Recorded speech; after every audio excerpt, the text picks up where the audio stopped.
Well, both cats are inside for the night now. Richard's real good about coming inside right after the walk. Harriet I had to wait for a little bit, but she came in. And I'm glad my cats are inside early. I haven't slept well a few nights this week. Just taking a while to fall asleep. So I'm gonna try to go to bed early tonight. See if I can. Let me show you Harriet.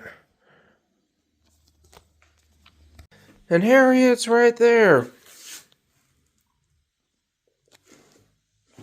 She's real calm right now. She's actually not walking over to me like she usually does. Anyway, have a good night, everyone.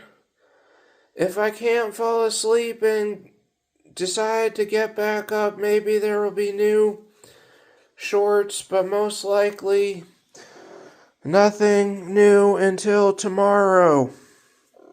Good night.